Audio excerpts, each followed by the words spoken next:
स्वागत है आपका मेरे YouTube चैनल पे वीपी मार्केटिंग। आज हम बात करेंगे केस स्टडी के बारे में, बास्किन एंड रॉबिन्स। और अगर आपने मेरा चैनल सब्सक्राइब नहीं किया है तो प्लीज सब्सक्राइब कीजिए। हर डे यहाँ पे 3 या 4 केस स्टडीज पब्लिश होती है, डिस्कस की जाती है। तो आप ही चैनल को सब्सक्राइब कीजिए ताकि सबसे पहले आपको ये केस स्टडी के बारे में नोटिफिकेशन मिल जाए। तो चलिए स्टार्ट करते हैं अपना video. Baskin Robbins sales strategy for India. तो ये जो केस स्टडी है बास्किन रॉबिन्स के बारे में है। पहले वो क्यों बास्किन रॉबिन्स कैसे स्टार्ट हुई और कैसे उसका सेल पहले ज्यादा नहीं हो रहा था और क्या स्ट्रेटेजीज उन्होंने यूज की और कैसे उनका सेल्स ज्यादा होने लगा, उसके बारे में। Baskin Robbins was a joint venture between Maharashtra Dairy Products Manufacturing Company Private Limited (MDPMC) and US subsidiary of Allied Domec PLC, a UK based company. तो बास्किन रॉबिन्स ये कंपनी जो थी Maharashtra dairy products manufacturing company private limited, इसके साथ और US subsidiary एक company थी, उन दोनों का जॉइंट वेंचर था। Baskin Robbins setup shop in India in December 1993। तो 1993 में इन्होंने अपना प्लांट स्टार्ट किया by opening its first ice cream parlour in Mumbai. Mumbai में पहला आइसक्रीम पार्लर ओपन किया। Initially it targeted the upper income household. तो इनिशियली इन्होंने सिर्फ रिच पीपल को टारगेट किया, अपर इनकम हाउस होल्ड को टारगेट किया। ये एक गलती भी हो सकती है, आगे देखते हैं हम क्या होता है इसका। Concern on setting up a parlours in posh localities in major cities like new Delhi and Mumbai. तो उन्होंने कॉन्सेंट्रेट किया कि हम सिर्फ पॉश लोकेलिटी जो है मुंबई और दिल्ली का, उसमें ही हम अपने शॉप्स सेटअप करेंगे। Each parlour has around 1500 square feet in size, in tune with the concept of big ice cream parlors in the USA। तो यूएसए में जैसे बड़े बड़े आइसक्रीम पार्लर होते थे, वैसे ही बड़े आइसक्रीम पार्लर इन्होंने तैयार किए। By late 1990s, it expanded its network to 127 franchises in 60 cities। तो इन्होंने अपना फ्रेंचाइजी बढ़ा दिया, 127 फ्रेंचाइजी कर दिया और 60 सिटीज कवर किया। A B and C class cities of India. तो इन्होंने जो टॉप की सिटीज थी वो ए क्लास में ली, जो मॉडरेट सिटीज थी, मेट्रोज थी, उन्होंने बी क्लास में ली, और जो स्मॉल सिटीज थी उन्होंने सी क्लास में ले ली। It also sources its raw material from US so that it could provide the same flavours in India. तो इनका जो टेस्ट है होमोजेनियस रहने के लिए, और जो इनका जो सक्सेस फॉर्मूला है यूएस में वो सेम रहने के लिए, इन्होंने यूएस से जो अपना इंग्रेडिएंट्स है इंपोर्ट करना शुरू किया। It also used gelatin and marshmallow as ingredients for its ice cream. तो इन्होंने gelatin and Marshmallow ingredients use किया अपने आइसक्रीम में। However, it had to stop using these ingredients as they had animal origin। तो इसमें जो जिलेटिन और Marshmallow था ये एनिमल ओरिजिन से था और ये इंडिया में अलाउड नहीं है, तो इसलिए इसको स्टॉप करना पड़ा। Moreover importing Jamoca coffee was against Indian government coffee export policy. तो और एक फ्लेवर इनको बंद करना पड़ेगा जेमोका कॉफी का, क्योंकि कॉफी इंपोर्ट करना इंडिया में अलाउड नहीं था, क्योंकि इंडिया बहुत सारा कॉफी प्रोड्यूस करता है। The ice creams were priced much higher than average Indian ice cream. तो आइसक्रीम बहुत ही ज्यादा कॉस्टली थे नॉर्मल आइसक्रीम के कंपैरिजन में। They failed to generate substantial sales over the years and achieve turn around only in 2004। तो 1993 से स्टार्ट हुआ था, बट 2004 में 16-17 इयर्स लगे उनको जो इक्विवेलेंट पॉइंट या फिर ब्रेक इवन पॉइंट आने में। In 2001 there was a change in top management with Pankaj Chaturvedi. तो नया मैनेजमेंट आ गया, पंकज चतुर्वेदी जो कि इंडियन है, उन्होंने टेक ओवर कर लिया as a CEO for India and South Asia. There was a complete restructuring of distribution. तो जो पंकज चतुर्वेदी सर है, इन्होंने कंप्लीट डिस्ट्रीब्यूशन का जो रिस्ट्रक्चरिंग है वो किया। And the sales strategy to increase the bottom lines. तो उन्होंने सेल्स बढ़ाने के लिए बॉटम लाइन इंक्रीज किया। The company also felt that need to take immediate decisions to make the business viable। Company को भी ये लगता था कि अभी कुछ बड़े स्टेप्स लेने चाहिए सेल्स बढ़ाने के लिए। First the unviable outlet in the C grade cities were close. तो सी जो स्मॉल सिटी के जो आउटलेट थे वो क्लोज कर दिए, क्योंकि वहां से ज्यादा लॉस हो रहा था। This resulted in a reduce network of 110 franchises in 35 cities. तो लगभग इन्होंने 25 सिटीज बंद कर दिए और 50 फ्रेंचाइजी क्लोज कर दिए। अभी सिर्फ इनके पास 35 सिटीज थे और 110 फ्रेंचाइजी थे। Second, the size of the stores was decreased to 250 to 300 square feet. तो इन्होंने लगभग 25% साइज रखा, जो 1000 and 1250 था उसको रिड्यूस करके लेके आए गए स्मॉल शॉप में और स्मॉल फ्रेंचाइजी में। थर्ड बास्केट, तो वहां पे क्या हुआ कि उनको रिटर्न जो था, इन्वेस्टमेंट कम हुआ और रिटर्न जल्दी मिलने लगे। Third, Baskin Robbins targeted industries like hotels and airlines for his products. तो इन्होंने होटल्स और एयरलाइंस टारगेट करना शुरू कर दिए जहां से उनको ज्यादा सेल हो सके। This generated around 30% business from them. तो इससे क्या हुआ, 30% बिजनेस वहां से आने लगा एक्स्ट्रा।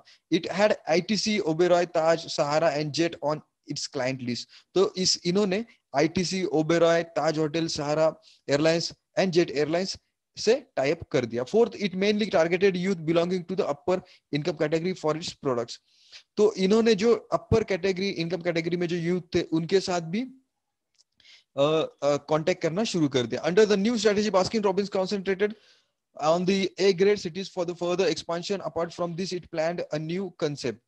तो इन्होंने क्या किया, ए सिटीज में से मैक्सिमम सेल्स निकालने के लिए शुरू किया और इन्होंने एक कंसेप्ट स्टोर लेके आ गए, उसको बोलते हैं future SOTF, store of the future SOTF. According to this concept, 70% of its existing outlets in these cities were redesigned to provide a new ambience. तो जो 70% इनके एग्जिस्टिंग आउटलेट थे, इनको रिस्ट्रक्चर किया गया, रीडिजाइन किया गया और न्यू एम्बियंस दिया गया। These stores were smaller and took the form of kiosk and outlets that required an investment of 3 lakh to rupees 1 million, 3 lakhs to 10 lakhs। तो इनका जो इन्वेस्टमेंट था वो ड्रास्टिकली कम हो गया, 3 लाख से 10 लाख तक इन्वेस्टमेंट हो गया। These new formats also offered attractive returns to the franchisee. तो फ्रेंचाइजी को भी अच्छा रिटर्न होने लगा। पहले ये खुद के आउटलेट्स लेके आ रहे थे, अभी इन्होंने फ्रेंचाइजी देनी शुरू कर दी, तो उनका इन्वेस्टमेंट भी कम हो गया और उनको अच्छा खासा सेल्स और रिटर्न और जो लॉयल्टी फीस है वो मिलने लगा। Baskin Robbins ventured into ice cream cakes in the Mumbai outlets with home delivery facility. तो इन्होंने आइसक्रीम केक देना भी शुरू किया मुंबई में और इन्होंने होम डिलीवरी फैसिलिटी भी देना शुरू किया। All this measures were a source of increase sales through company owned और फ्रेंचाइजी ओन्ड आउटलेट्स। इन सभी मेजर्स की वजह से उनको प्रॉफिट मिलना शुरू हो गया। Additionally, Baskin Robbins forayed into pre-packed ice cream cups which could be sold through number of malls, supermarkets and multiplexes। तो इन्होंने क्या किया, आइसक्रीम कप में देना शुरू कर दिया, पैकेज आइसक्रीम देना शुरू कर दिया मॉल, सुपरमार्केट्स और मल्टीप्लेक्स में। तो वहां से भी सेल जनरेट होना शुरू हो गया बड़े स्केल पे। For this purpose it launch a new distribution point by way of shop in shop ice cream counters. तो इन्होंने न्यू डिस्ट्रीब्यूशन पॉइंट चालू किया, shop in shop ice cream counters. These counters were placed in the major cities like Mumbai, Kolkata, Delhi, Pune, Bangalore and Goa।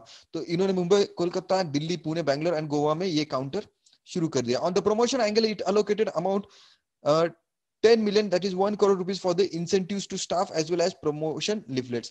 तो इन्होंने 1 करोड़ का promotion जो incentive है वो देना स्टार्ट कर दिया। वो जो 1 करोड़ का जो प्रमोशन है उन्होंने लीफलेट पे और उनके स्टाफ के सैलरी पे देना शुरू कर दिया। It had joint promotion with multiplexes and plan to launch television commercial. तो इन्होंने मल्टीप्लेक्स में अपने कमर्शियल स्टार्ट कर दिए और टीवी से टेलीविजन कमर्शियल भी देना स्टार्ट कर दिया, that is advertisement on TV. As part of a consumer promotion, Baskin Robbins launched 2 schemes। Baskin Robbins ने और 2 schemes launch किया, namely brochure scheme and value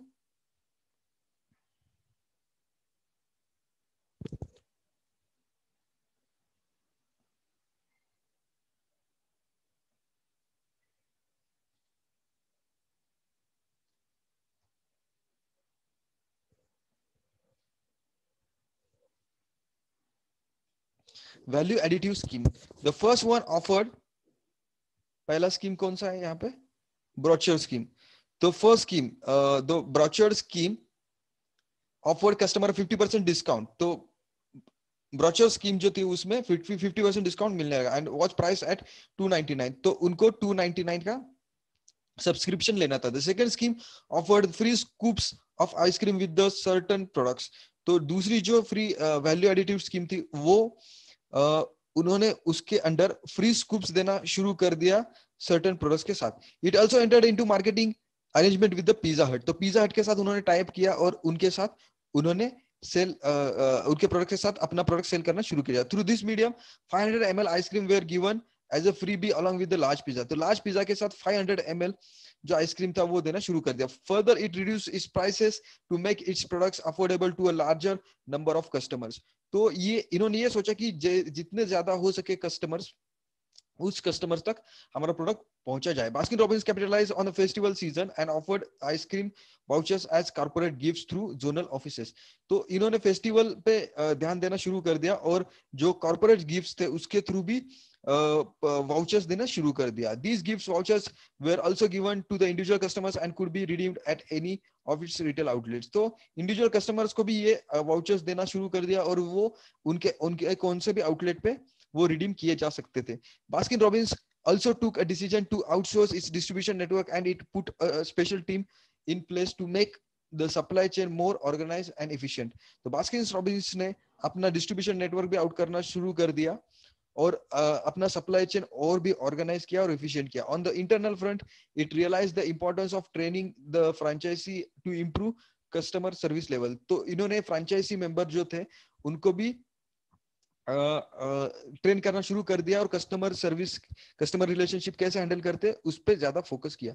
it developed and arrange integrated training module based on the format of its international module. तो इन्होंने international module के तहत के similar अपना indigenous module भी डेवलप किया और उस पे ट्रेनिंग देना स्टार्ट कर दिया. In each region one store was chosen and all other franchisee sent their staff to this store. तो हर एक रीजन में उन्होंने एक स्टोर नॉमिनेट किया और वहां पे दूसरे स्टोर्स के एम्प्लॉइज को ट्रेनिंग लेने के लिए बुलाया. The training model included upgrading of existing skill set as well as development of new attitudes. तो जो एम्प्लॉइज थे उनके एग्जिस्टिंग स्किल्स अपग्रेड किए और न्यू एटीट्यूड उनके अंदर डेवलप करने की कोशिश की. The company also plan to outsource training modules on general skills like hygiene, first aid and others. तो कंपनी ने अपने ट्रेनिंग प्रोग्राम आउटसोर्स करने की भी कोशिश की जिसके तहत उनको एम्प्लॉइज को हाइजीन और first aid and others activities पे ट्रेन करना शुरू कर दिया. All this measures yielded results and the company made the net profit in the financial year 2003-4. तो 3-4 में इन सभी स्ट्रेटजीज की वजह से इनको प्रॉफिट होना स्टार्ट कर दिया for the first time in 11 years. तो 11 साल में पहली बार इनका प्रॉफिट हो चुका. However, the whether these turn around figures could be sustain was a matter of conjecture. तो ये लॉन्ग टर्म सस्टेन रहेगा क्या ये पता नहीं था. This was because the organised market in India had many domestic brands. तो क्योंकि इंडिया में बहुत सारे डोमेस्टिक ब्रांड्स भी है जो कि अच्छा खासा कंपटीशन दे रहे हैं, जैसे मदर डेयरी है, अमूल है, क्वालिटी वॉल्स है, विच already had a substantial brand equity. इनका भी बहुत ज्यादा ब्रांड इक्विटी है. The domestic players where also tuning up there distribution chain. तो डोमेस्टिक प्लेयर जो है वो भी फ्रेंचाइजी दे रहे हैं और डिस्ट्रीब्यूशन चेन डेवलप कर रहे हैं और प्रोडक्ट मिक्सेस भी वेरियस प्रोडक्ट्स इनोवेशन, डिस्कवरीज और प्रोडक्ट लाइन अपना डेवलप कर रहे हैं. नए नए प्रोडक्ट्स, फीचर्स, वेरिएंट्स लेके आ रहे हैं. The future of the Baskin Robbins depends on its capturing the major share of the 15 to 25% growth rate of the ice cream industry. जो आइसक्रीम इंडस्ट्री 15 से 25% बढ़ रही है, उस आइसक्रीम इंडस्ट्री में बास्किन रॉबिन्स कितना ज्यादा मार्केट शेयर अचीव करता है उसके ऊपर बास्किन रॉबिन्स का सक्सेस है. According to Rajesh Kaushik, director consulting in Cedar Global Management and IT firm, the ice cream industry is showing signs of picking up and profits for Baskins are sustainable. तो जो राजेश कौशिक है ये बोल रहे हैं कि आइसक्रीम इंडस्ट्री ग्रो कर रही है और बास्किन रॉबिन्स का जो प्रॉफिट है वो लॉन्ग टर्म तक रहेगा. अभी क्वेश्चंस के बारे में देखते हैं. Questions for the discussion. Despite having operated in India for a decade, Baskin Robbins was able to make profit only in 11 years. What were the mistakes the company made in its understanding the ice cream market and psyche of the Indian consumer? तो ऊपर इसका answer दिया गया है कि इन्होंने बहुत सारी मिस्टेक्स की कि इन्होंने सिर्फ पॉश लोकेलिटीज में ही अपने प्रोडक्ट्स सेल करना शुरू कर दिया, सिर्फ पहले मुंबई दिल्ली पे ही कॉन्सेंट्रेट किया, और इनके जो पार्लर्स थे वो बहुत बड़े पार्लर्स थे, ज्यादा इन्वेस्टमेंट ये करते थे 1500 to 2000 स्क्वायर फीट, और इन्होंने जो मॉडल यूएस में चलता था वही सेम मॉडल इंडिया में लेके आए, उसमें चेंजेस करने चाहिए थे, और इन्होंने उसके बाद फ्रेंचाइजी बहुत ज्यादा सिटीज में दे दिया। ये उन्होंने कैलकुलेट फिजिबिलिटी या जो कॉस्ट बेनिफिट एनालिसिस है वो नहीं किया। एबीसी सिटीज में 60 सिटीज में 127 फ्रेंचाइजी दे दिए। फिर मटेरियल यूज जो कर रहे थे वो यूएस से इंपोर्ट करना पड़ रहा था। सम मटेरियल जो कॉफी था वो बैन किया हुआ जो मटेरियल थे वो भी इंपोर्ट कर रहे थे, उसकी वजह से कॉस्ट बढ़ रहा था। तो फ्रेंचाइजी भी उन्होंने कॉस्ट बेनिफिट एनालिसिस करके नहीं फ्रेंचाइजी दिए, और सब ऑल द सिटीज 60 सिटीज में फ्रेंचाइजी दे दिए। वो एक बड़ा मिस्टेक था, उनको कॉस्ट प्रॉफिट एनालिसिस करके फ्रेंचाइजी देना चाहिए था। फिर प्रोडक्ट्स यूएस से नहीं इंपोर्ट करने चाहिए थे, लोकली मेड प्रोडक्ट से ही वो अपने फ्लेवर्स बनाते, इंडिजिनस कल्चर को अंडरस्टैंड करके वेरिएंट्स बनाते और प्रोडक्ट टेस्ट देते तो अच्छा रहता। फिर इन्होंने जब लार्ज पार्लर साइज था वो एक बड़ा मिस्टेक था, 1500 to 2000 था, actually 2500 to 300, sorry actually 250 to 300 square feet का पार्लर चल जाता था, और पॉश लोकेलिटीज पे इन्होंने कॉन्सेंट्रेट किया और बाकी दूसरे लोकेलिटीज को कंसिडर नहीं किया। तो ये इनके मिस्टेक्स थे। दूसरे क्वेश्चन की तरफ जाते हैं। Baskin Robbins achieved a turnaround in its business by following an aggressive distribution strategy to achieve higher sales. Briefly highlight the various measures taken by the company. What could Baskin Robbins do in the future to help sustain its profit levels? तो इन्होंने बहुत सारे measures लेके आए, तो उसके बारे में बात करते हैं। पहले तो मैनेजमेंट उन्होंने चेंज किया, पंकज चतुर्वेदी सर को लेके आए इंडिया में और साउथ एशिया में, वो सीईओ बने। उन्होंने क्या किया, कंप्लीट रिस्ट्रक्चरिंग किया, डिस्ट्रीब्यूशन भी फिर से रीडिफाइन किया। फिर उन्होंने बहुत सारे बड़े डिसीजन लिए। सी ग्रेड के जो सिटीज थे उसमें जो फ्रेंचाइजी अनवायबल थी वो क्लोज कर दी, फ्रेंचाइजी की जो नंबर्स थे वो कम कर दिए, 160 to 110 तक कर दिए, 60 सिटीज कम करके 35 सिटीज में कर दिया, साइज ऑफ द फ्रेंचाइजी कम कर दिया, होटल के साथ टाई अप किया, और जो एयरलाइंस थे उनके साथ भी टाइप किया, यूथ जो अपर रिच क्लास के यूथ थे उनके ऊपर टारगेट कर दिया। कंसेप्ट स्टोर लेके आए, एसओटीएफ करके एक कंसेप्ट स्टोर लेके आए जहां पे इंटीरियर डिजाइन बहुत ही अच्छा था, बहुत ही अच्छा एम्बियंस था, और वो स्टोर भी बहुत स्मॉल था। फ्रेंचाइजी इन्वेस्टमेंट भी उन्होंने कम कर दिया, 3 लाख से 10 लाख तक वो लेके गए। फिर जो अट्रैक्टिव ऑफर्स देना शुरू कर दिया। फिर मुंबई में आइसक्रीम केक्स भी शुरू कर दिया, उसका फ्री डिलीवरी भी दे दिया। फिर कंपनी ओन्ड फ्रेंचाइजी और कंपनी ओन्ड आउटलेट और फ्रेंचाइजी दोनों से ज्यादा सेल्स कैसे निकल सकता है उसके ऊपर ध्यान दिया। प्री पैक्ड आइसक्रीम कप्स भी इन्होंने मॉल, सुपरमार्केट और मल्टीप्लेक्स में सेल करना स्टार्ट कर दिया। मुंबई, कोलकाता, दिल्ली, पुणे, बैंगलोर, गोवा, यहाँ पे shop in shop ice cream counter start कर दिए। फिर प्रमोशन अच्छा किया, 1 करोड़ रुपीस प्रमोशन पे इन्होंने स्पेंड किए, जो कि लीफलेट प्रमोशन के लिए यूज किए गए, और स्टाफ जो कि प्रमोट कर रहे थे उनके सैलरीज के लिए दे दिए। और इन्होंने मल्टीप्लेक्स में और टेलीविजन कमर्शियल्स पे भी ध्यान दिया, और वहां पे इन्होंने एक्सपेंडिचर किया। फिर 2 स्कीम्स लेके आए, उसके अंडर 299 सब्सक्रिप्शन के अंडर 50% डिस्काउंट मिल रहा था, और जो दूसरा था वो दूसरे प्रोडक्ट्स के साथ इन्होंने जो आइसक्रीम के स्कूप्स थे वो फ्री देना शुरू कर दिया। देन पिज्जा हट के साथ इन्होंने टाइप किया और लार्ज पिज्जा के साथ 500 ml आइसक्रीम देना शुरू कर दिया। फेस्टिवल सीजन पे इन्होंने कॉन्सेंट्रेट कर दिया और आइसक्रीम वाउचर्स देना भी शुरू कर दिया ऑफिसेस में और इंडिविजुअल्स में। फिर उन्होंने ट्रेनिंग पे भी ध्यान दिया, डिस्ट्रीब्यूशन पे भी ध्यान दिया, डिस्ट्रीब्यूशन आउटसोर्स कर दिया, और जो ट्रेनिंग था वो इन्होंने इनके एम्प्लॉयज को देना शुरू कर दिया। इन्होंने एक रीजन में एक आउटलेट आइडेंटिफाई किया वहां पे सभी आउटलेट्स के फ्रेंचाइजी आके ट्रेनिंग ले सकते थे। इन्होंने कस्टमर रिलेशनशिप मैनेजमेंट पे और कस्टमर के एटीट्यूड पे और कस्टमर के स्किल डेवलपमेंट पे ध्यान दिया, और एम्प्लॉयज के एटीट्यूड्स पे और एम्प्लॉयज के स्किल डेवलपमेंट पे और एम्प्लॉयज के जो ग्रूमिंग है उस पे ध्यान दिया, और एम्प्लॉयज को हाइजीन, फर्स्ट एड और अदर जो इम्पोर्टेंट चीजें थी उसके ऊपर ट्रेनिंग दे दिया। इसकी वजह से 2003-2004 के बाद ये प्रॉफिट करना शुरू हो गए। तो अभी नेक्स्ट है कि ये फ्यूचर में कैसे ग्रोथ कर सकते हैं। इनको सेल्फ इवेल्युएशन करना चाहिए, सेल्फ ऑडिट करना चाहिए, जो स्ट्रेटेजी काम कर रही है उसको कंटिन्यू करना चाहिए, जो स्ट्रेटेजी काम नहीं कर रही है उसको डिक्रीज करना चाहिए। क्वालिटी के ऊपर ध्यान देना चाहिए, अच्छे अच्छे फ्लेवर साथ लेके आना चाहिए, मार्केट रिसर्च करना चाहिए, मार्केट रिसर्च पे ज्यादा फोकस करना चाहिए, कस्टमर का फीडबैक लेना चाहिए, और साथ में ही ये कॉलेजेस के साथ या कॉलेज कैंटीन के साथ टाइप कर सकते हैं, बड़े बड़े होटल्स के साथ टाइप कर सकते हैं, और ये इनको एक रिसर्च एंड डेवलपमेंट टीम रखना चाहिए, एक एडवर्टीजमेंट टीम रखना चाहिए, और इनको जो इंडिजिनस जो प्लेयर्स है उनको कैसे काउंटरैक्ट करे, इसके ऊपर भी ध्यान देना चाहिए, और ये इनको अपने प्राइसेस भी स्लोली अफोर्डेबल और रीजनल सेगमेंट के तरफ लेके आना चाहिए। सो बहुत सारी चीजें हैं, बहुत सारी चीजें ये कर सकते हैं, तो उसके बारे में नेक्स्ट वीडियो में डिस्कस करेंगे। Till then, thank you very much for watching this video. Kindly subscribe to my YouTube channel, kindly like, share and comment on my YouTube videos.